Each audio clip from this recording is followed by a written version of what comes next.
भाई साहब क्या क्रेजी लग रही है बिल्डिंग, देखना पिंक पिंक से ग्लास लगा रखे हैं इन्होंने, अलग ही रिफ्लेक्शन मार रहे हैं पूरी सड़क पे। बाकी यार एक और नया दिन, एक और नई जर्नी। मैं हूँ अभी फिलहाल हांगकांग में। आज मेरा ऑफिशियली फर्स्ट डे है।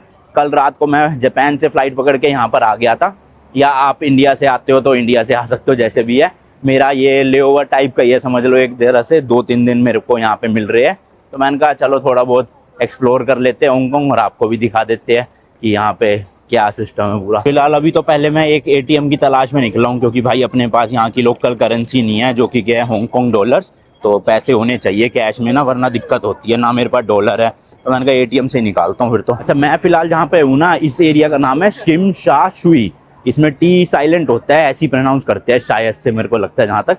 बाकी अगर आप हांगकांग आ रहे हो ना, तो 2 मेन एरिया में डिवाइडेड है हांगकांग। एक ये वाला एरिया है और एक है हांगकांग आइलैंड वाला।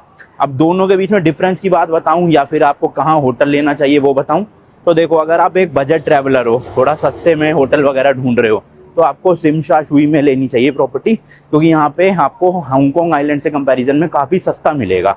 हालांकि सस्ता इतना भी सस्ता नहीं है।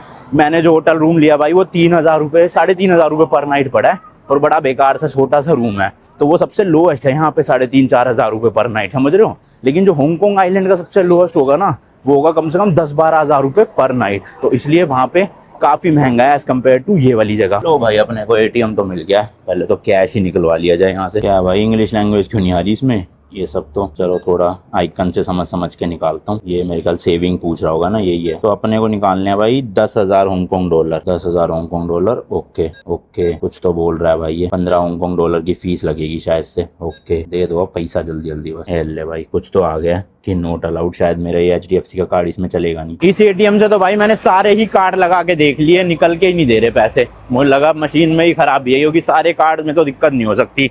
HDFC, ICICI, फोरेक्स कार्ड, इसके अलावा SBI, सब कार्ड ट्राई कर लिए।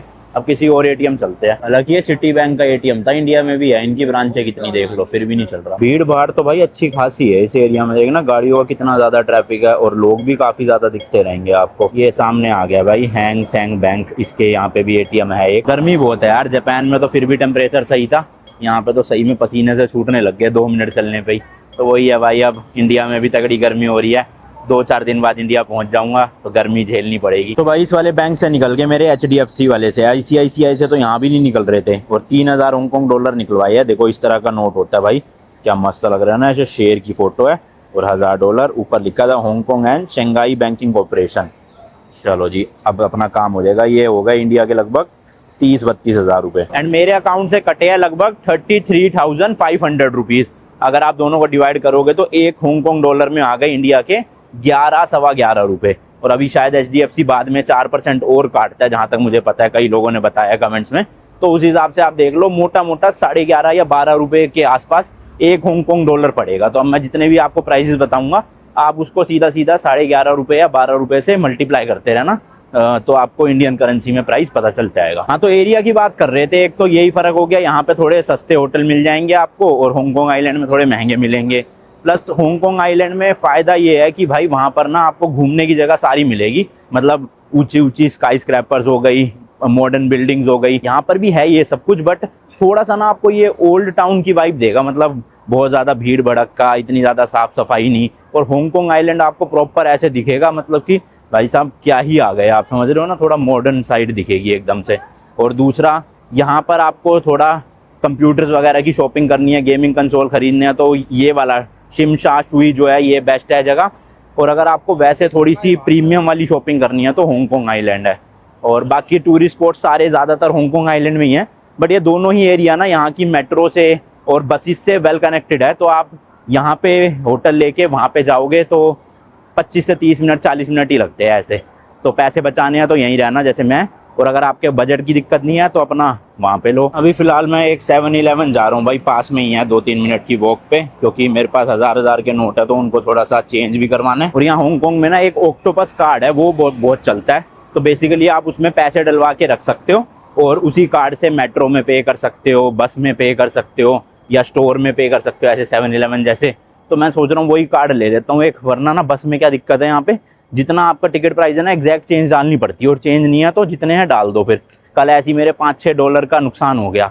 मतलब 60-70 रुपये, क्योंकि मेरे पास एग्जैक्ट चेंज था नहीं बस में आने के लिए तो मैं सोच रहा हूँ ऑक्टोपस कार्ड ही बेच रहेगा। ये मिल गया भाई 7-Eleven स्टोर, होपफुली इनके पास जो है वो ऑक्टोपस कार्ड होगा। Do you have octopus card? तो भाई ये है देखो octopus card, China T union करके कुछ लिखा हुआ है, एडल्ट के लिए है ये।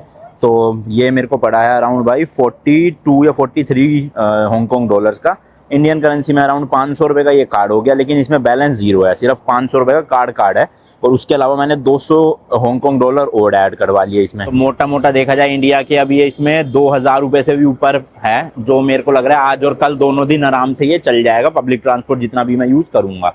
तो ये कार्ड का तो चलो जुगाड़ हो गया। अब फटाफट से बस पकड़ते हैं और यहाँ से चलते हैं सीधा हांगकॉन्ग आइलैंड, क्योंकि जिस जगह पे मुझे जाना है ना वहाँ पे डायरेक्ट बस जा रही है, और ट्रेन से अगर मैं जाता हूँ मेट्रो से तो मुझे 2 बदलनी पड़ेगी। तो मैंने सोचा बस से ही चलते हैं भाई, अराउंड 40 मिनट्स लेगी बस और मुझे वहाँ छोड़ देगी।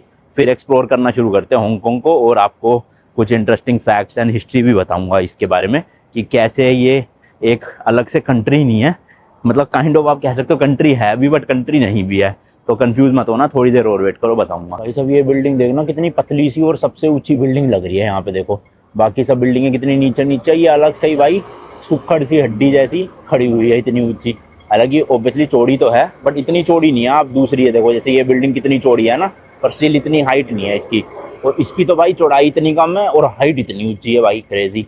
चलो वो सामने अपने को जाना है, मेरे होटल के जस्ट बाहर ही मतलब बस स्टैंड है, तो वहाँ से ही बस मिलती है। और तो मैं 7-Eleven के चक्कर में यहाँ तक आ गया, वरना वहीं से ही मिल जाती। देखो भाई लोग ना रूल फॉलो नहीं करते, रेड लाइट हो रखी है ये भाई सब, ये देखो ये भी चल पड़े। अब कुछ लोग फॉलो कर रहे हैं और ये सब शायद टूरिस्ट है जो फॉलो कर रहे हैं, तो यहाँ के लोकल लोग है भाई वो तो कर ही नहीं रहे फॉलो, रेड लाइट पे ही निकले जा रहे। ये क्या पंगा है। जापान में आपने देखा होगा भाई लोग वहाँ पे प्रॉपर फॉलो करते थे, बिल्कुल भी रूल नहीं तोड़ते थे, चाहे गाड़ी वाले हो चाहे पैदल लोग हो।